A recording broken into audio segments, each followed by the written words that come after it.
In the early 1960s, a young American officer named Charlie Beckwith arrived in British territory with a simple but audacious mission. He had secured an attachment with the British Special Air Service, an elite unit that had spent more than 2 decades perfecting the art of unconventional warfare through bitter experience in colonial conflicts across the globe.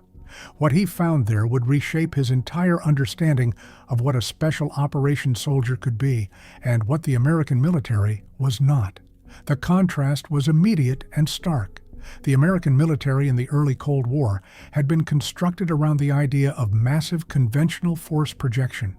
Large formations, unified command structures, predictable supply lines, quantifiable metrics of success.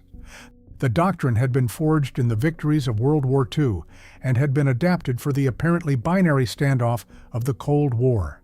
In this context, special operations seemed almost antiquated, a holdover from irregular warfare tactics that did not fit into the modern understanding of how wars would be fought. The British Special Air Service operated from a completely different philosophical foundation.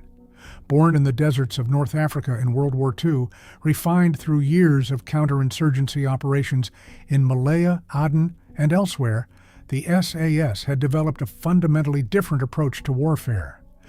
They understood that the future would involve operating in the spaces where conventional superiority could not reach, against enemies who could not be defeated through conventional means. More importantly, what he would carry back to the United States would eventually force the Army to confront a hard truth. They were decades behind in the science and practice of selecting and training the men who would operate in the shadows. This assessment would not come easily. It would require Beckwith to fight against institutional resistance, against the pride of men who had built their careers within existing systems, against the inertia of a military bureaucracy that moved with glacial slowness. Beckwith was not sent to the SAS as a tourist.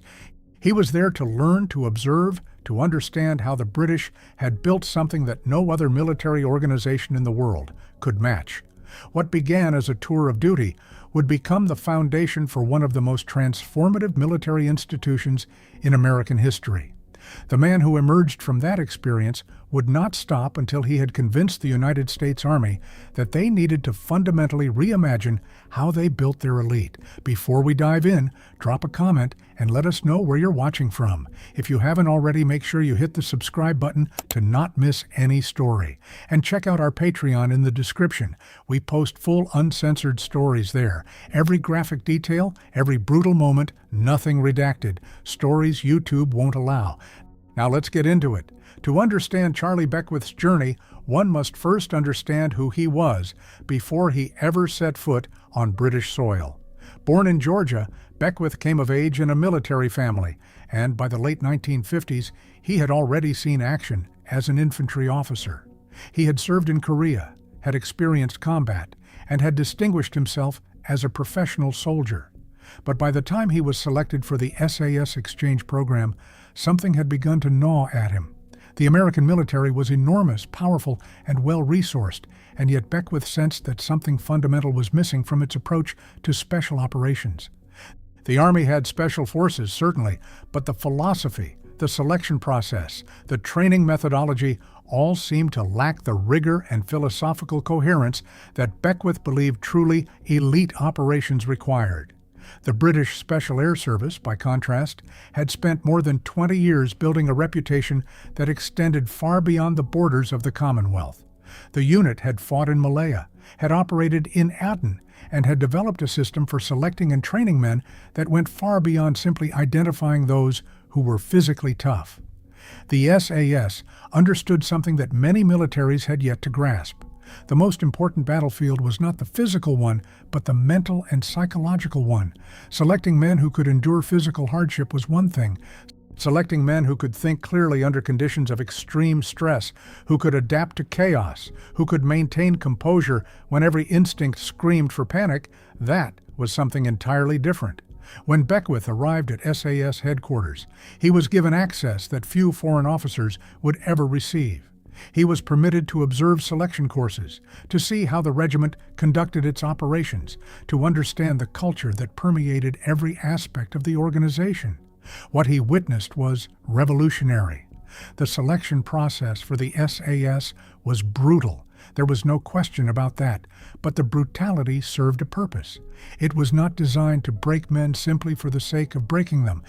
Every test, every challenge, every moment of carefully calibrated suffering had been engineered to identify men with specific psychological and cognitive traits. The SAS was not just looking for strong men. They were looking for men who could solve problems under duress, who could think independently, who understood that in the kind of operations the SAS conducted, individual initiative and judgment mattered more than rigid obedience to orders. The training methods themselves stood in sharp contrast to what Beckwith had seen in the American military. The SAS emphasized navigation skills, map reading, and movement across terrain in ways that seemed almost obsessive to an American military culture that was increasingly mechanized and technology-dependent.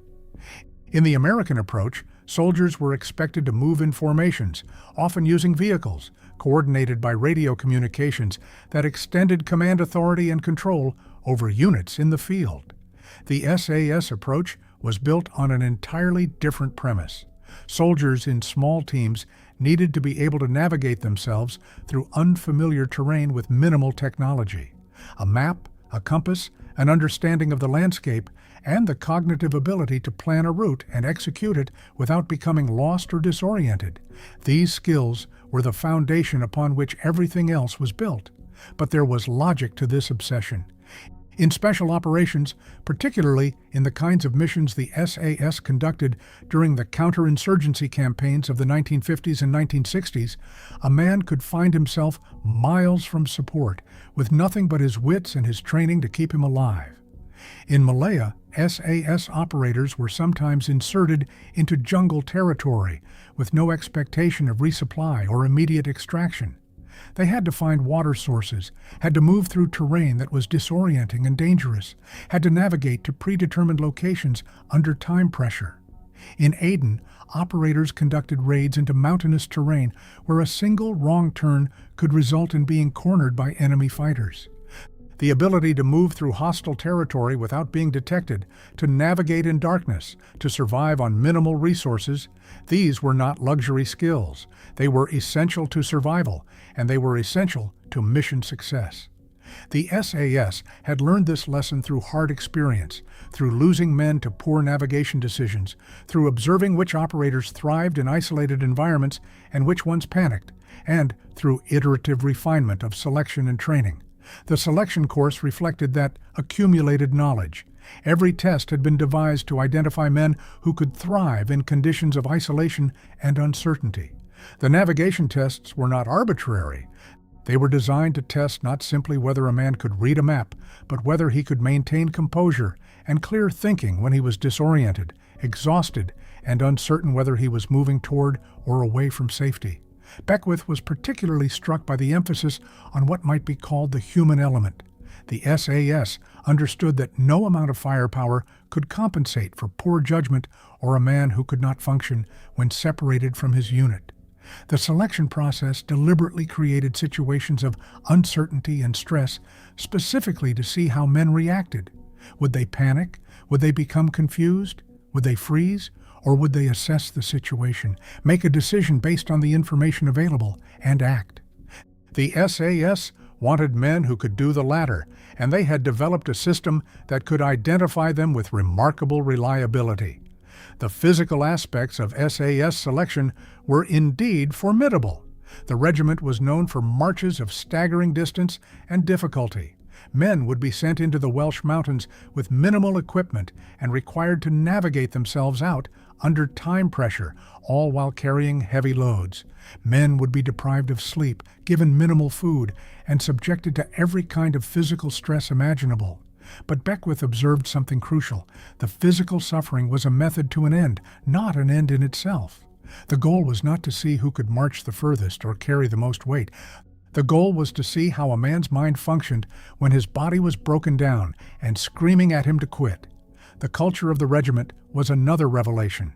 The SAS operated with a flatness of hierarchy that was almost shocking compared to the rigid rank structures of conventional military organizations. Officers and enlisted men shared the same hardships during selection. Officers did not receive special treatment or exemption from the physical ordeals that tested regular soldiers. This had a profound effect. It meant that when a man was selected for the SAS, he knew that his officers had walked the same path, had endured the same tests, and had been held to the same standard.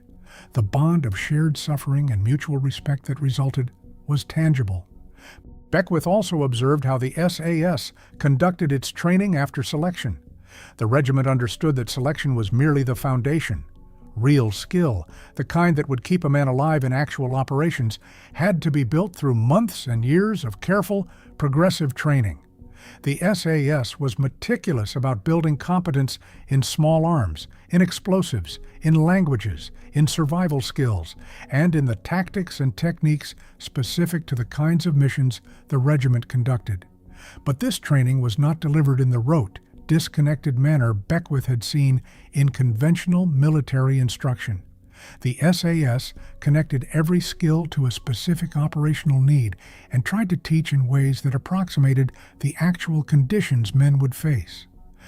By the time Beckwith's attachment ended, he had internalized something profound about the nature of military institutions and how excellence is created or lost through institutional choices. The British had not simply built a special operations unit through the accident of having some tough soldiers available. They had built an institution based on a coherent philosophy about what elite soldiers needed to be, and they had created systems and processes to identify and develop men according to that philosophy. This coherence extended from the highest levels of command down to the detail of individual selection tests. Every aspect of the organization served a purpose, reflected a theory of what mattered, and was built to identify and develop men who possessed the qualities that theory identified as essential. The American military had special forces, but they lacked this philosophical coherence. The American approach to special operations had grown almost accidentally.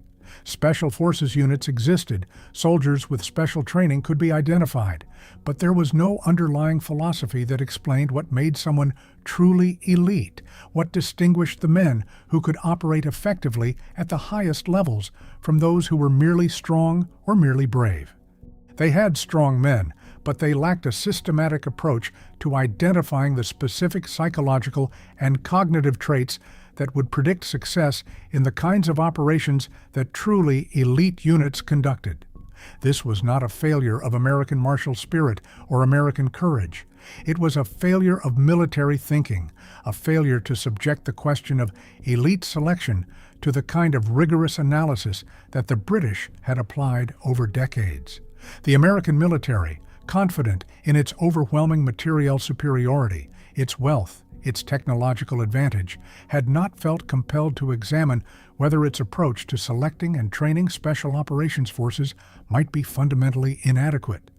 Beckwith saw clearly what others in the military establishment could not yet perceive, that if American special operations forces were to be effective in an era where conventional military power had limitations, they would need to fundamentally reimagine how they identified and developed their elite.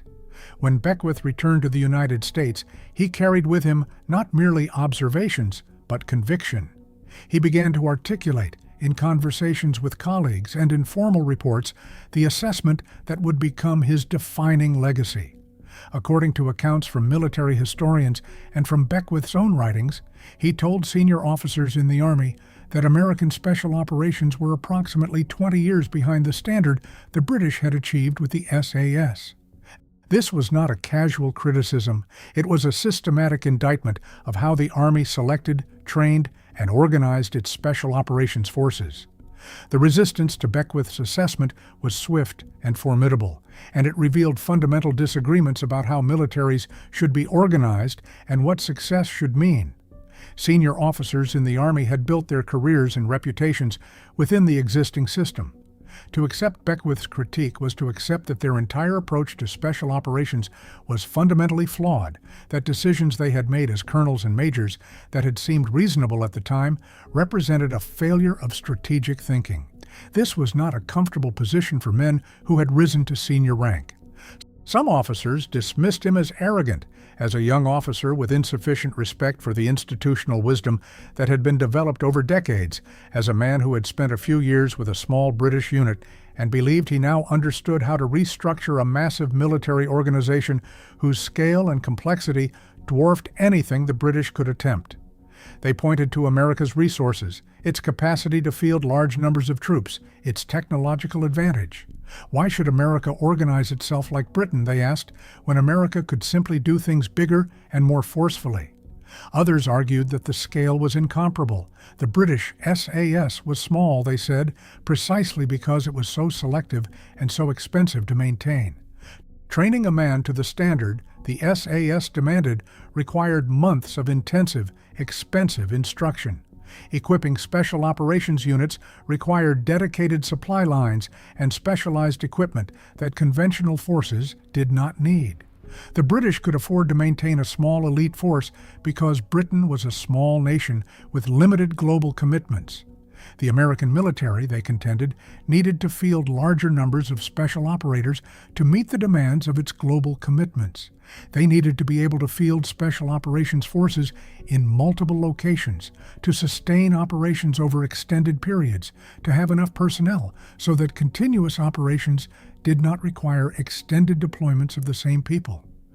From this perspective, Beckwith's critique was not only insulting to the existing officer corps, it was logistically and strategically naive. The argument had surface plausibility, but it was ultimately circular.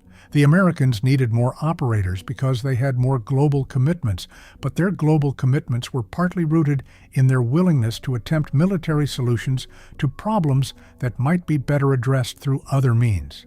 By organizing special operations forces to be large enough to be everywhere, the American military was also ensuring that they would be used everywhere, that special operations became a tool for routine military operations rather than a rare resource reserved for when special operations were truly necessary.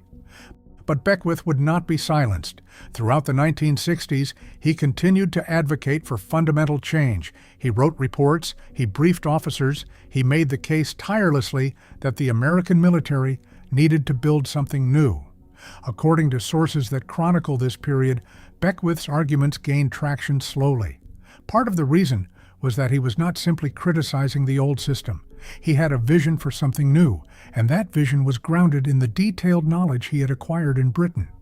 The proposal that eventually gained approval in 1977 for the creation of the first Special Forces Operational Detachment Delta, commonly known as Delta Force, was built on the foundation that Beckwith had laid.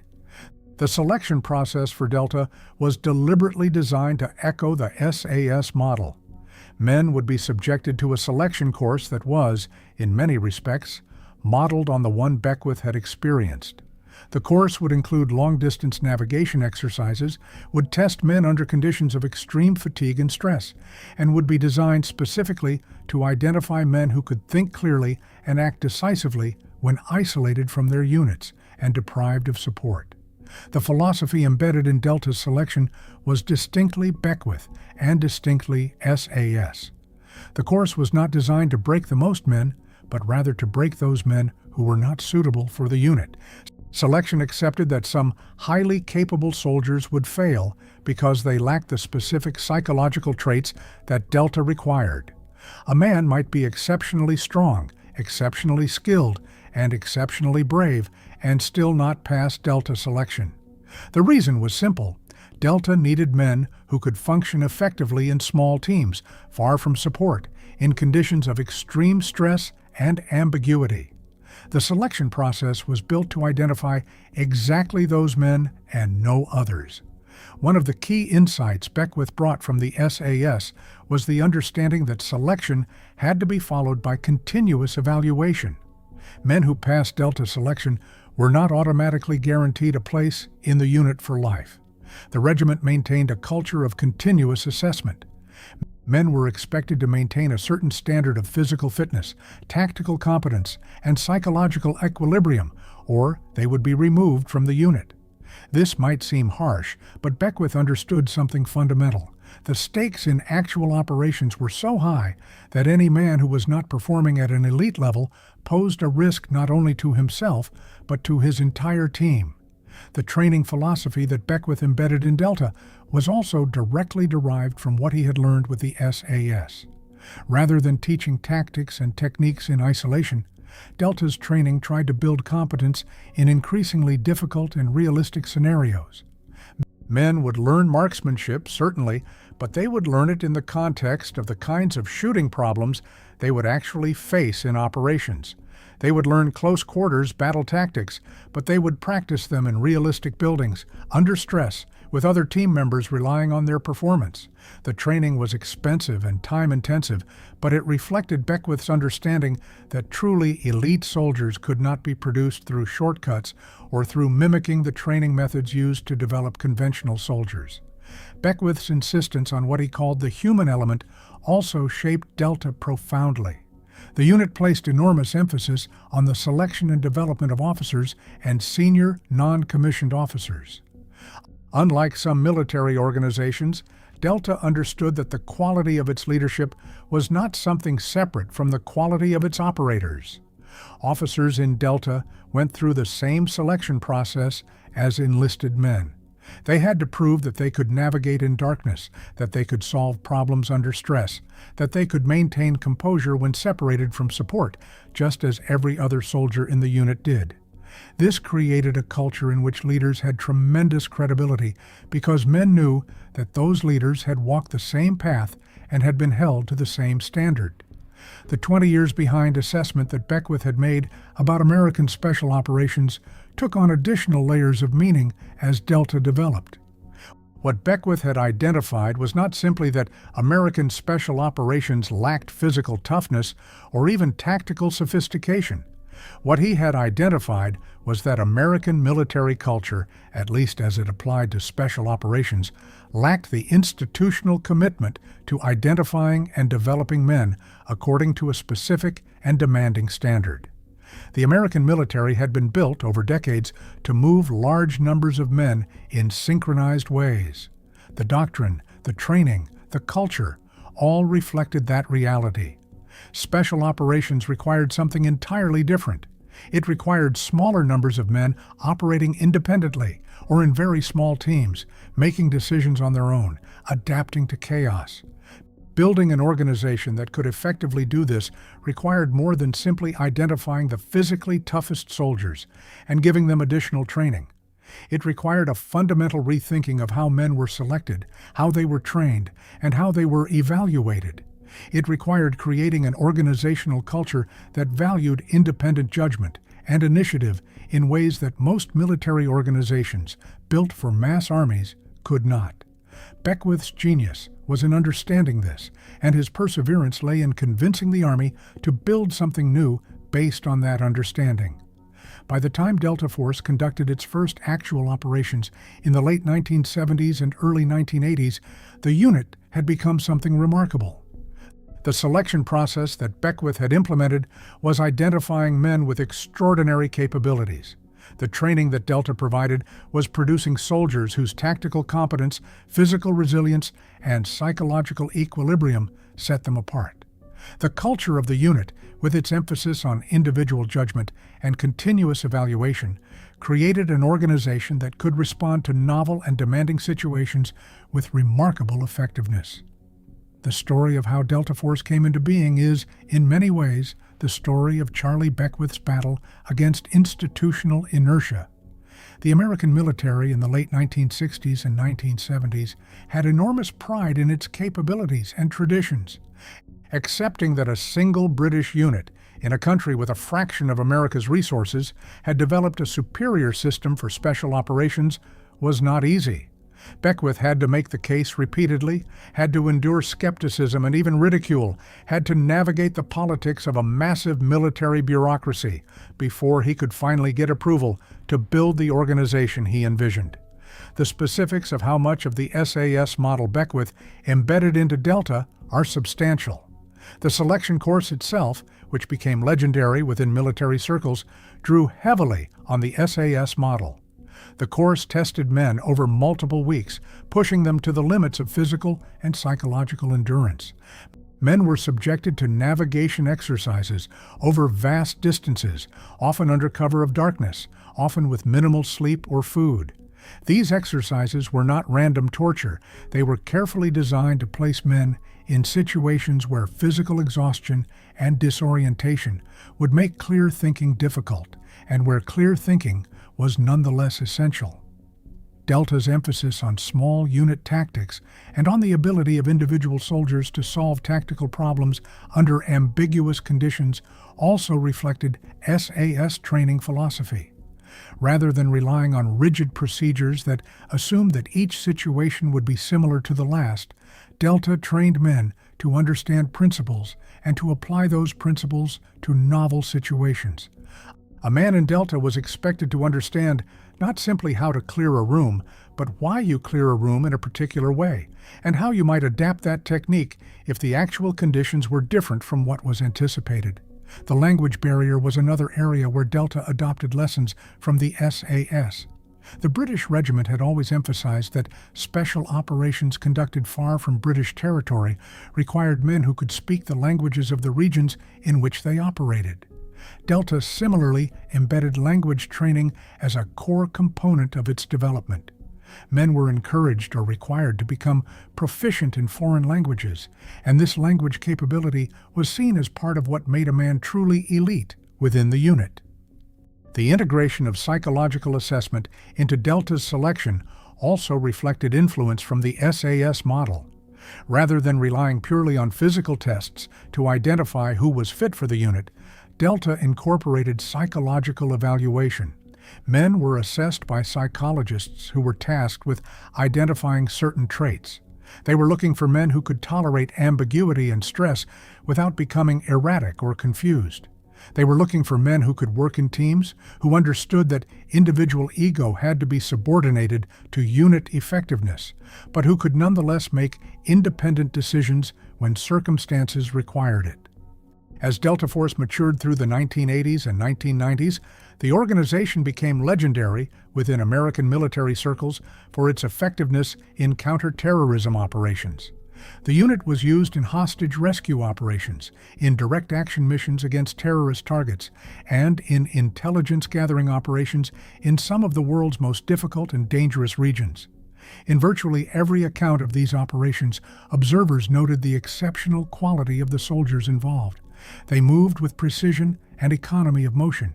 They made decisions under pressure with a clarity that seemed almost supernatural. They adapted to changing circumstances with flexibility and composure. Much of this effectiveness flowed directly from the selection and training system that Beckwith had established. The philosophy of identifying men who could think clearly under stress, training them progressively in realistic scenarios, and maintaining a culture of continuous evaluation and improvement created an organization that was superbly equipped for the kinds of challenges it faced. Reports from soldiers who served in Delta and from officers who worked with the unit consistently noted the intellectual firepower of the organization. These were not men who simply followed orders. These were men who understood the principles underlying their tactics and could adapt and innovate when situations demanded it. The broader impact of Beckwith's vision extended beyond Delta itself. As the effectiveness of Delta became increasingly apparent, other military organizations began to reconsider their approaches to special operations training and selection. The Army Special Forces, the Navy SEALs, and other special operations units all underwent reforms that, while maintaining their specific identities and missions, incorporated many of the principles that Beckwith had advocated.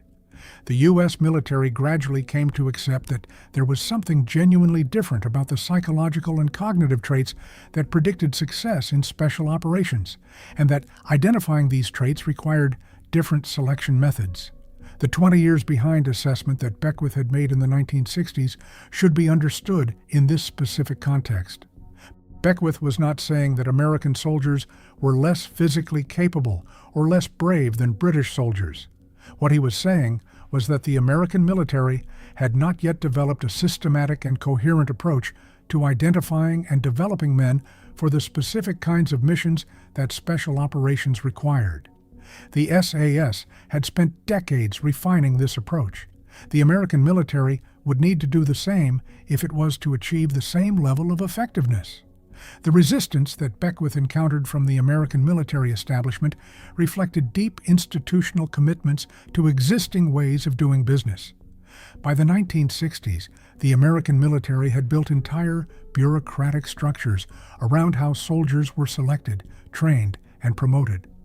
The Army had established schools, developed curricula, created systems of evaluation that applied uniformly across all soldiers. To suddenly adopt a radically different approach to special operations would have required not just creating new units, but implicitly criticizing the existing system, admitting that decades of institutional development had produced suboptimal results, and accepting that a foreign military organization, one operating at a fraction of American scale, had solved problems that American military science had not yet addressed. This was not an easy argument to make to senior officers who had spent their careers within the existing system. Beckwith's contribution was to make the argument persistently, to ground it in detailed observation and analysis, and to eventually find commanders and political leaders who were willing to support the creation of something genuinely new.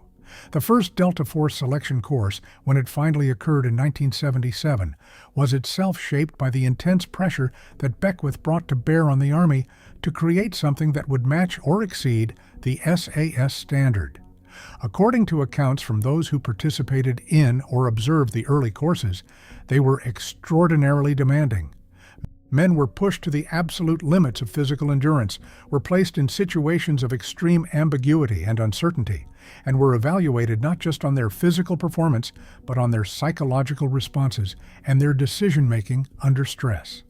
The course was designed to identify the specific subset of the American soldier population that possessed the particular combination of traits that Beckwith had identified as essential to special operations excellence.